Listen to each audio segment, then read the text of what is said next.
Yo tengo una experiencia de haber reconocido cuando el Señor me llamó, sé que fue Él, ahora lo constato ahora, porque tuve un encuentro personal con Dios. Yo estaba acostumbrado a oír voces.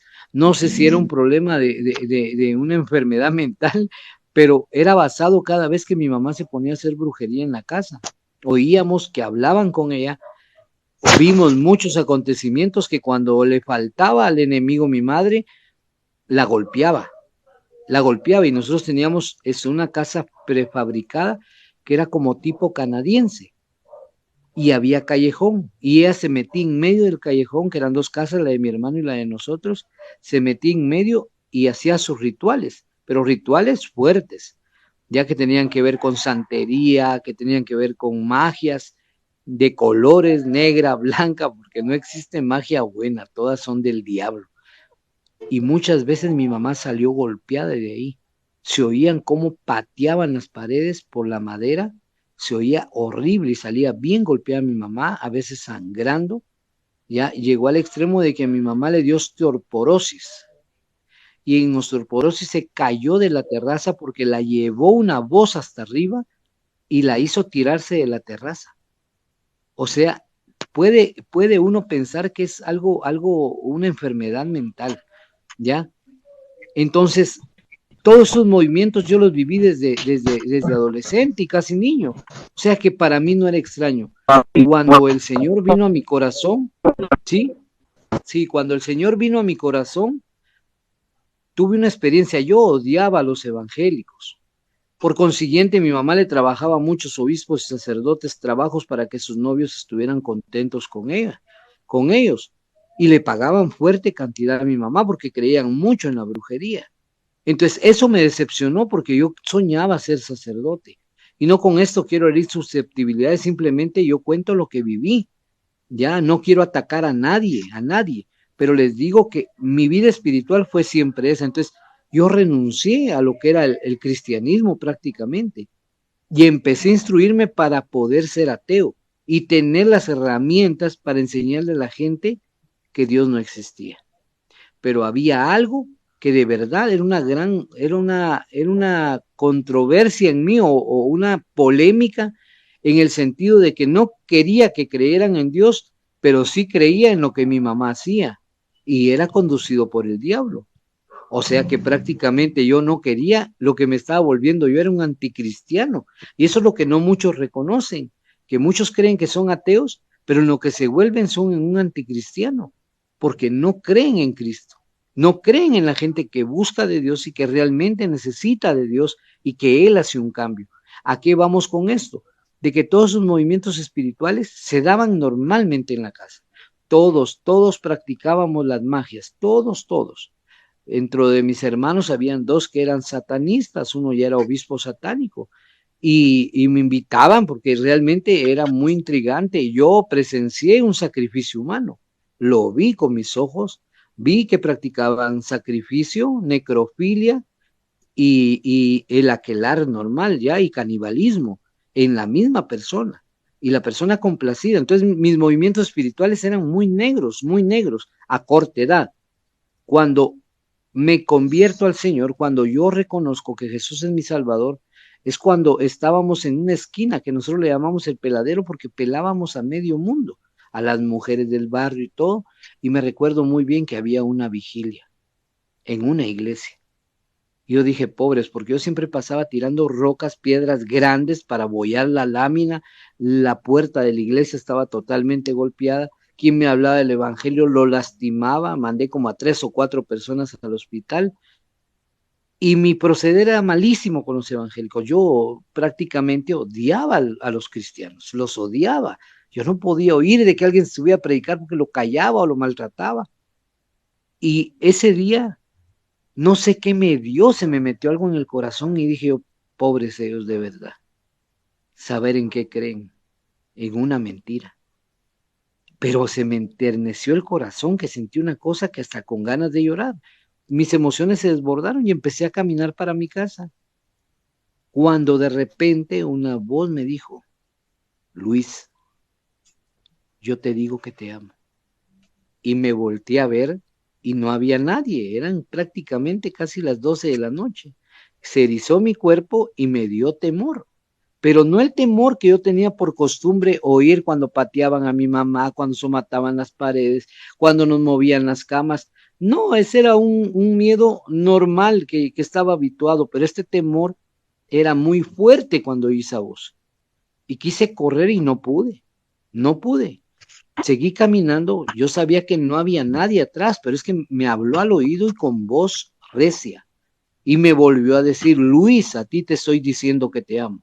Y volteé a ver y cuando volteé a ver, otra vez en oscuro y no había gente, porque todos agarramos por diferente camino en una calle, ¿ya? Y yo no hallaba ni qué hacer. Yo quería correr, pero tenía un temor, no sé, es que había algo muy fuerte que estaba reventando en mi corazón o en mi cabeza. Y cuando seguí caminando, como unos 3, 4 meses, me dijo, Luis, yo soy Jesús, a ti te digo que te amo.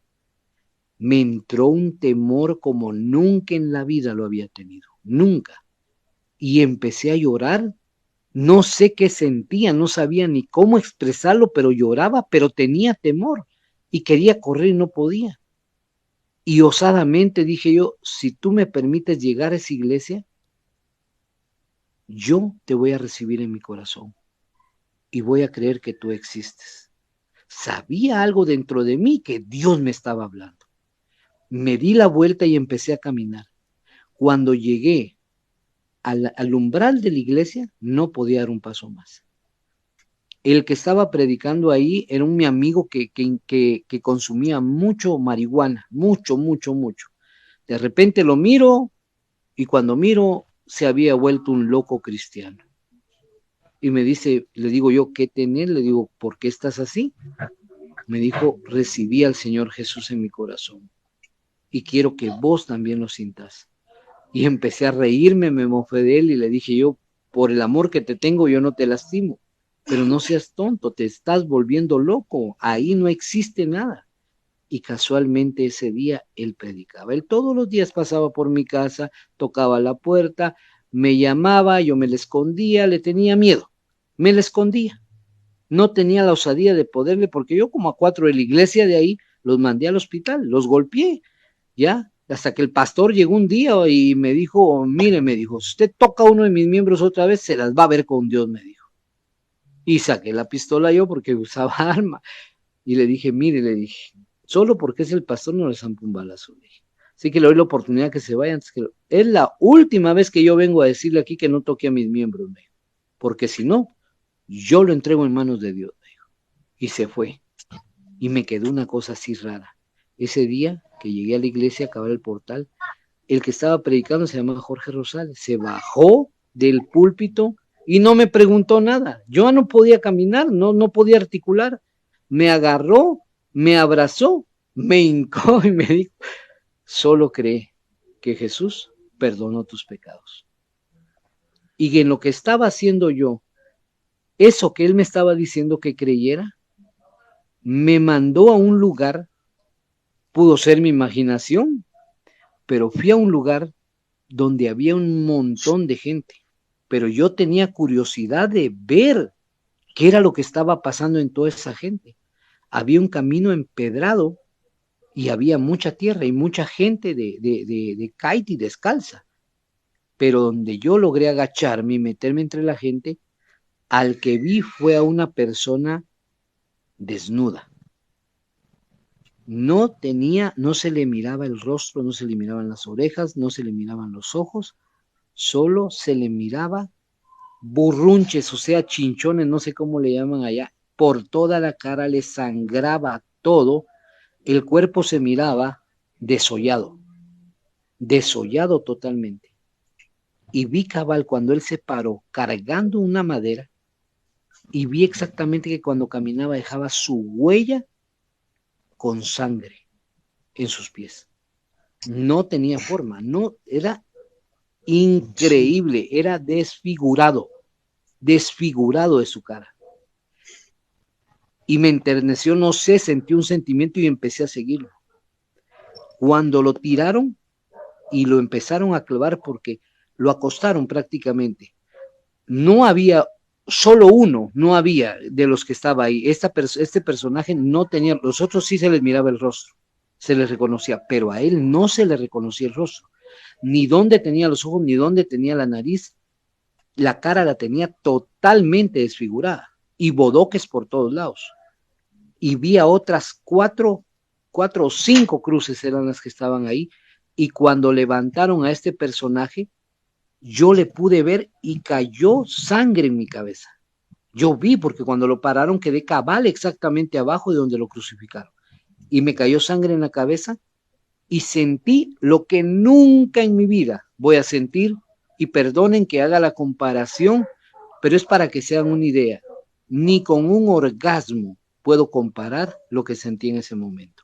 Nada en este mundo, y no lo digo para que crean que uno es espiritual, no, de ninguna manera, sino que realmente eso fue lo que sentí, que eso me hizo recapacitar de mi mundo, de mis acciones, y cambió totalmente mi vida.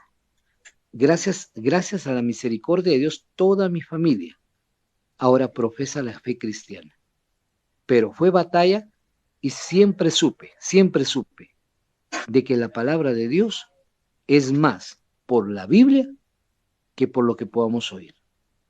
Todo eso. Y lo que decías es muy sabio, porque cada vez que Dios te quiere hablar, te trae alusión los pasajes de la palabra. Y ver los resultados.